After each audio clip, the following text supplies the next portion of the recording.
가령 들어서 내 토지 100평이 있는데 이 100평 속에 옆집 건물이 이렇게 걸쳐 있을 수가 있어요. 실제 지적도상에는 없는데요. 옛날 건물 같은 경우 경계측량이라든지 이런 것들을 옛날에 몇십 년 전에 했던 땅 같은 경우는 그럴 수 있습니다. 약간씩 틀려져 가지고요. 그러니까 내 땅 100평에 10평 정도 남의 건물이 들어와 있다. 이거 철거할 수 있을까요?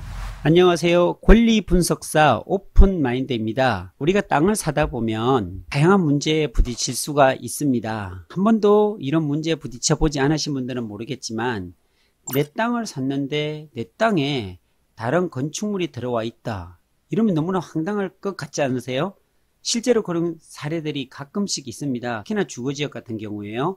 땅을 샀는데 내 땅 경계선에 건축물이 한 1m 정도 들어와 있다. 이거 어떻게 해야 될까요? 이런 문제로 며칠 전에 고객분께서 연락이 오셨어요. 자, 이런 경우죠. 한번 실사례를 들어볼게요. 지금 화면에 보시다시피 이게 지적도상의 제 땅입니다 라고 할 때 여기 보면 남의 집이 이렇게 걸터 있어요.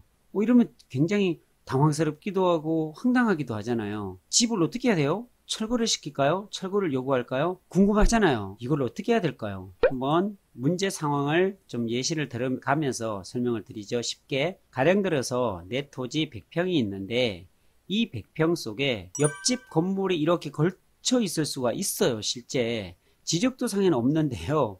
옛날 건물 같은 경우 경계측량이라든지 이런 것들을 옛날에 몇십 년 전에 했던 땅 같은 경우는 그럴 수 있습니다. 약간씩 틀려져 가지고요. 그러니까 내 땅 100평에 10평 정도 남의 건물이 들어와 있다. 이거 철거할 수 있을까요? 철거할 수가 없습니다. 좀 안타깝지만 내 토지에 남의 건축물이 지어져 있어서 철거가 가능할 수 있다고 생각하지만 실제로는 철거할 수가 없습니다. 자, 그럼 어떻게 해야 될까요? 다른 방법이 없고요. 손해배상 소송을 통해서 해결을 해야 합니다. 내 토지를 점유하고 있으니 이 토지에 대한 지료를 청구할 수가 있겠지요. 그래서 상대방하고 내 토지에 건축물이 지어져 있는 그 지주와 잘 협의를 해서 지료를 받을 수가 있든지 아니면 다른 방법들을 소송을 통해서 해결을 해야 합니다. 근데 대부분 내 땅에 한 1m 정도 조금 진짜 이렇게 들어와 있을 때는 거의 뭐 이런 걸 문제화 시키지는 않는 것 같아요. 근데 내 땅에 침범한 면적이 많다 이러면 또 다른 문제가 일어날 수가 있겠지요. 그래서 이 부분에 대해서 좀 더 깊게 설명을 드리면 이 침범당한 부분의 건폐율과 용적률은 인정을 받는지 이것도 물어오더라고. 이거 못 받습니다. 쉽게 설명을 드리면 이 100평의 토지를 내가 샀는데 옆집 건물이 내 토지에 한 10평 정도가 들어와 있다고 가정을 하죠. 이랬을 때 보통 보면 일종 일반 주거지역 같으면 건폐율이 60%, 용적률이 180%입니다. 이 말은 내가 100평을 사면 60%, 다시 말씀드려서 60평의 바닥 면적을 내가 집으로 건축을 할 수가 있고 용적률은 2층, 3층까지 지을 수 있다는 얘기예요. 그게 몇 프로요? 180%. 내 땅이 100평인데 바닥 면적이 60%니까 1층 60%, 2층 60%, 3층 60%니까 6, 3, 18. 이 180%까지 일종 일반 주거지역 같은 경우는 용적률이 나옵니다. 자, 이랬을 때 이 옆집 건물이 들어오게 되면 이걸 다 사용을 못합니다. 용적률 건폐율을 다 적용시킬 수가 없다는 사실이죠.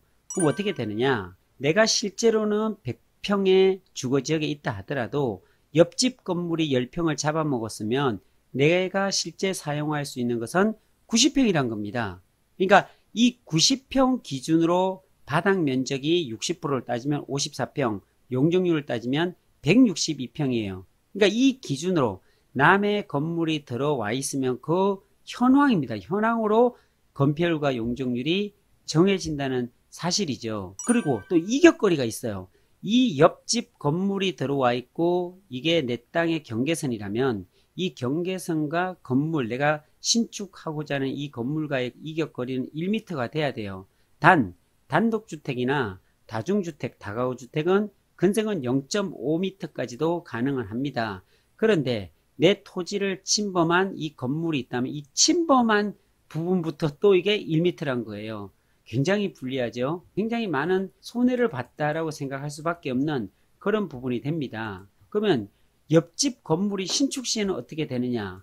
자, 이 옆집 건물이요. 이 건물을 헐어버리고 새로 신축한다. 이러면요. 이 100평이 온전히 내게 됩니다. 그러니까 옆집 건물이 예전에 침범해 있어도 새로 신축하게 되면 침범을 하지를 못합니다. 왜? 지적공사에서 경계청량을 해서 들어가기 때문에 내 땅에 침범할 수 없게 합니다. 토목이나 이런 건축에서요. 신축 시에 철거를 하게 되면 내 땅을 찾을 수 있다고 얘기를 했죠. 그런데 단 또 문제가 생길 수밖에 없는 게 이 땅에 벌써 내 건물을 새 거를 다 지어놨는데 이 옆집 건물이 철거한다고 해서 내가 이거 6평 정도를 다시 신축을 할 수가 사실은 없지 않습니까? 그래서 결국은 내가 손해본다 라고 할 수밖에 없는 부분이고요. 그럼 이런 문제를 사전에 해결할 방법이 있을까요?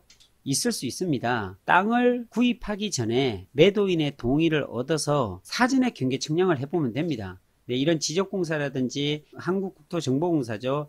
여기에서 경계 청량을 의뢰하면 됩니다. 그러면 이 경계보건 청량을 통해서 점을 찍겠죠. 지적공부에 등록된 토지의 경계점을 지상에 복원하기 위한 청량을 하게 됩니다. 그래서 이게 내 땅에 다른 건축물이 진짜 들어왔는가 안 왔는가를 미리 한번 확인해 볼 수도 있다는 겁니다. 근데 요즘 사실상 많이 해보면요, 신축이라든지 얼마 되지 않은 것들은 거의 정확합니다. 그런데 아주 예전에 이런 건축이 되어 있고 주변에 보면 주거지역 같은 경우도요, 그러면 조금씩 들어와 있습니다. 조금씩 틀려질 수가 있어요. 그리고 집 모서리 부분이 실제로 내 땅에 들어와 있는 경우도 있습니다. 근데 이런 것들을 통해서 막 분쟁을 일으키거나 이웃 간의 다툼이 있고 하게 되면 서로 사실은 좀 불편합니다. 그래서 대부분 내가 건축하는데 뭐 크게 문제가 되지 않는다 이러면 거의 넘어갑니다. 이 땅이 완전히 잃어버린 땅, 빼앗긴 땅도 아니고